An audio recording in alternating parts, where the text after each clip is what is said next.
매주 수요일에는 충청을 아우르며 흐르는 금강과 금강변 사람들의 이야기를 들어봅니다. 비단 물결, 사람 숨결 시간인데요. 자, 오늘도 금강해설사 최승현 선생님과 함께하겠습니다. 네, 어서 오십시오. 네, 안녕하세요. 네, 반갑습니다.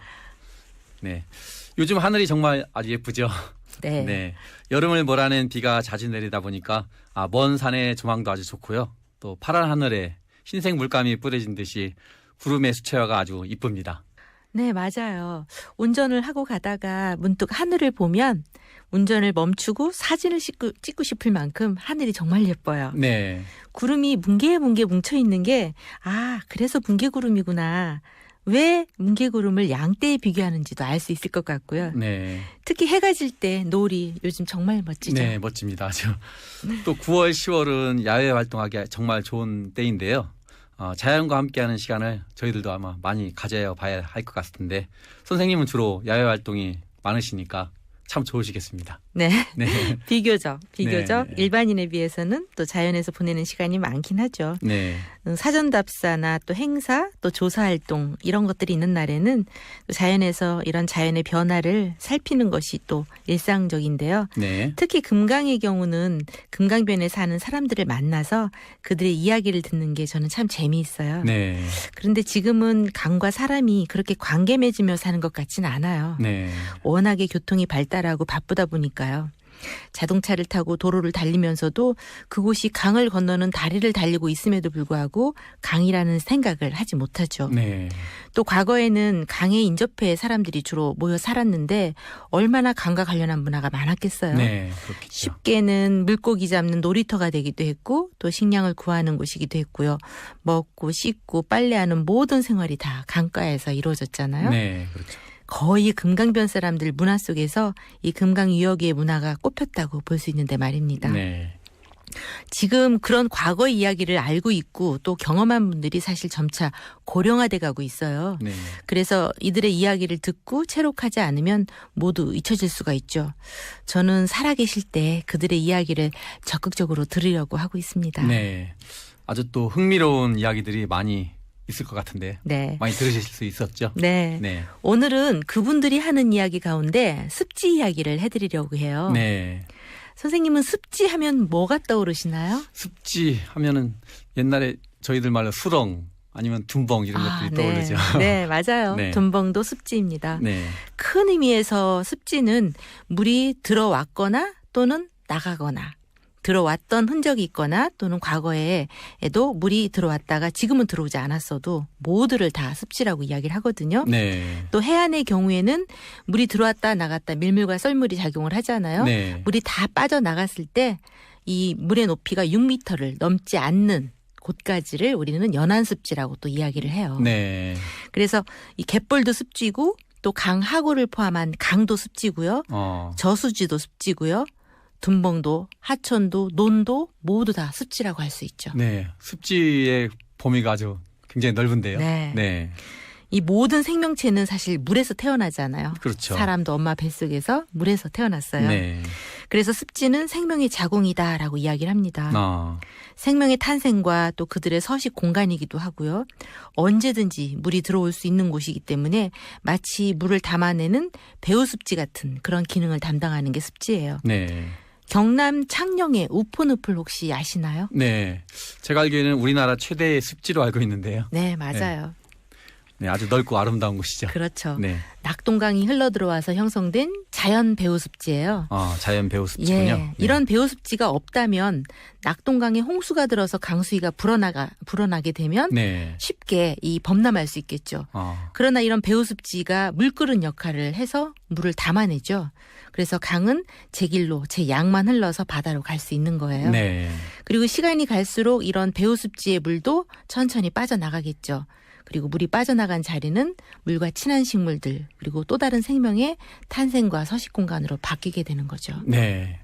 습지가 또 그런 기능을 하고 있었군요. 네. 네. 아주 중요한 기능 같습니다. 네. 금강의 어르신들께서 습지에 대해서 어떤 이야기들을 해주셨나요? 네, 금산군에는 아직도 이 민속놀이나 민요 등이 많이 남아 있어요. 네. 그런데 그 민속놀이 가운데 몇 가지가 이 금강과 관련되어 있는데요. 혹시 농바우 끄시기라고 들어보셨어요? 네, 물론 들어봤습니다. 네, 바위를 끌어당기면서 하는 놀이죠. 네, 맞습니다. 네. 잘 아시네요. 네. 여인네들이 바위에 이렇게 동아줄을 묶어서 하나 둘 하면서 이제 끌어당기는 거죠. 네. 그런데 왜 이렇게 힘든 일을 남자들이 안 하고 여자들이 했을까? 네, 그럴까요? 또 왜 바위를 끌어당겼을까? 궁금해지는데요.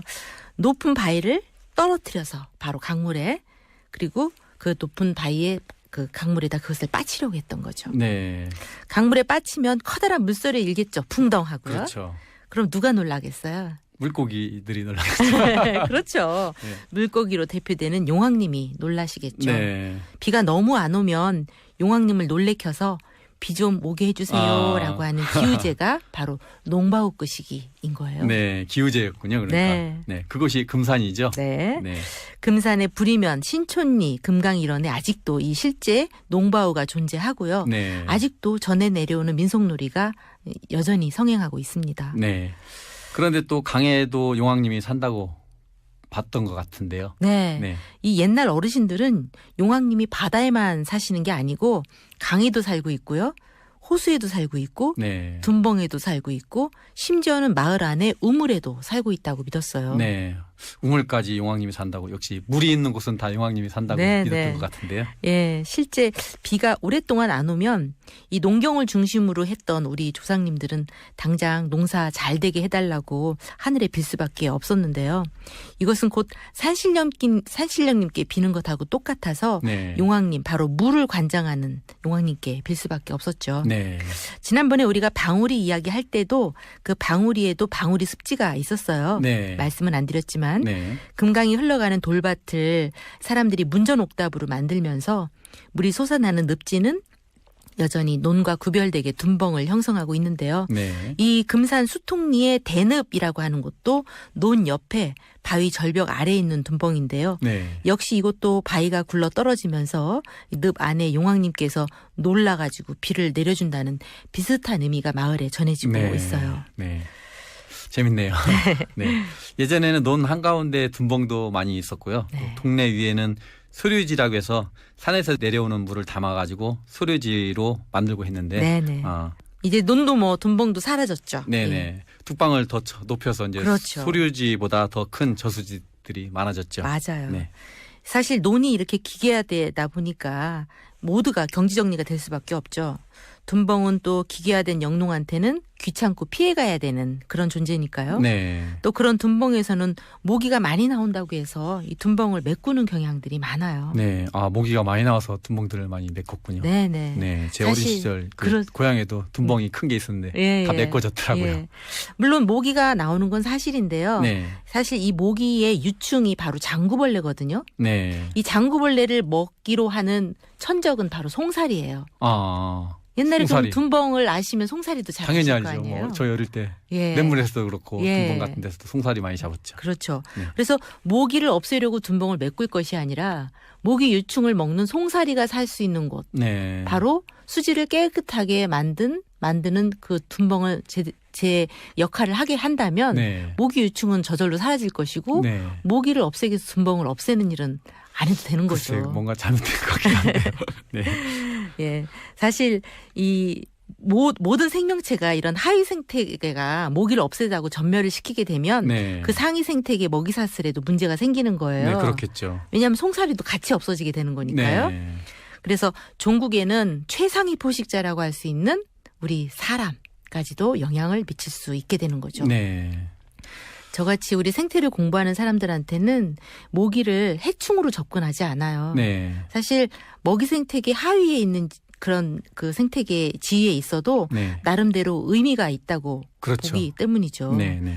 해충과 익충을 구분하는 것은 누가 구분했다? 사람이 한 그렇죠. 것이죠. 사람이 구분한 거죠. 네.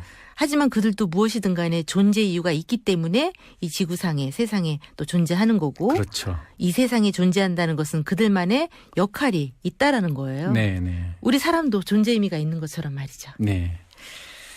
오늘은 습지를 통해서 아주 또 심오한 생태계의 세계를 이야기를 나눠보고 있는데요. 예. 네. 사실 지위가 무엇이냐라고 하면 쉽게 얘기해서 사람으로 치면 가족한테 아빠, 엄마, 자녀 이렇게 구성이 되어 있잖아요. 네. 각자가 지위가 있는 거예요. 아빠는, 엄마는 가족을 잘 부양하고 가족을 건강하게 살 수 있도록 하는 역할이 있는 거고요. 네. 자녀는 또 공부 열심히 하고 밝고 건강하게 또 꿈을 갖고 커야 하는 그런 역할이 있는 거죠. 그렇죠. 사회도 그렇고 직장도 그렇고 모두 마찬가지죠. 네. 모기도 지위가 있는 거예요. 무엇에 먹히고 또 먹이가 되고 또 무엇을 먹고 사는 반드시 그 가운데 생태계에 그 자리를 차지하고 있음으로 해서 상위 생태계를 떠받치고 있는 그런 역할을 하고 있는 거죠. 네. 금강은 사람 숨결만이 아니라 생명의 숨결을 아우르고 있군요. 네. 네. 아주 금강은 큰 습지 생태계라고 볼 수 있습니다. 그 안에 인간도 포함되어 있고요. 네. 우리는 금강을 단순히 자연의 대상화된 숲이나 강의 의미를 뛰어넘어야 한다고 생각해요. 네. 많은 생명을 태어나게 하고 키우고 또 그들이 머물든 또 미물이든 인간이든 사실 인간은 문명을 일금으로 해서 나름의 문화를 꽃피울 수 있는 기반을 조성한 거고요. 네. 또 역사의 현장 속에서 금강은 전략적으로 작용했고 또 생활의 현장 속에서 사람들을 속으로 깊이 파고들었죠. 네. 교통이나 어업이나 가내수공업, 먹을거리 등등으로 말이죠. 네. 그런 것들이 우리가 금강길 구비구비라 이름 지은 또 이유이기도 하지요. 맞습니다. 네. 금강 사람이 금강을 그렇게 대할 때 금강은 말은 없어도 기분 좋게 흐를 거예요. 네. 과거에도 그랬고 현재도 그렇고 미래도 그렇고요. 사람들 신금을 울리면서 사람들과 함께 나이를 먹을 겁니다. 더 많은 역사와 더 풍요로운 문화의 자산을 만들 거고요. 우리는 그렇게 되길 도와야겠죠. 네. 오늘 말씀 의미 있고 아주 재밌게 잘 들었습니다. 네, 고맙습니다.